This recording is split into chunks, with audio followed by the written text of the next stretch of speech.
ফারদুল ইসলাম।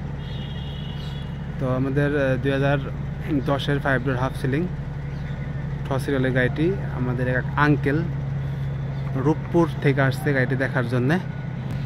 তো ভাই আমি চেষ্টা করতেছি তাদের সুন্দরভাবে দেখানোর জন্যে। আমাদের দোকানের মধ্যে গাড়িটি ছিল, তো আমি বাইরে নিয়ে আসছি, বাইরে নিয়ে এসে তাদের দেখাচ্ছি যে আপনারা যেভাবে মন চায় আপনারা গাড়িটি দেখেন, কোনো সমস্যা নেই। তো বাপ বেটা খুব মনোযোগ সহকারে গাড়ি দেখতেছে। এছাড়া আমাদের আরও গাড়ি আছে, অন্যান্য গাড়িগুলো তাদের দেখাবো।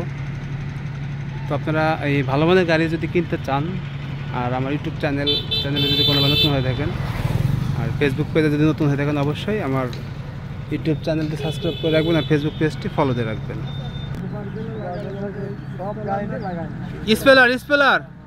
স্পেলার আমরা লাগাই দেবো, সমস্যা নাই কাকা। তো ভাইয়া গাড়িটি এখন চালায় দেখবে নিজেই যে সব ঠিক আছে কিনা, ইঞ্জিন, সাসপেনশন। তো আপনারা আমার সাথেই থাকেন, আমরা আপনাদের সঙ্গে শেয়ার করতে চাচ্ছি। তো ভাইয়া ইঞ্জিন স্টার্ট দিচ্ছে। ভাই ইঞ্জিন স্টার্ট দিচ্ছেন? অ্যান্ড্রয়েড টিভি বেলার লাগানো আছে, আর ভিতরে লোকটা দেখেন। তো আমরা গাড়িটি চালাচ্ছি, তো ভাই নিজেই চালাচ্ছে। ভাই নামটা কি? মুন্না ভাই। না, মুন্না ভাই আসছে সেই কুষ্টিয়া থেকে। কুষ্টিয়া না, ঈশ্বরদী, পাবনা ঈশ্বরদী, রূপপুর থেকে।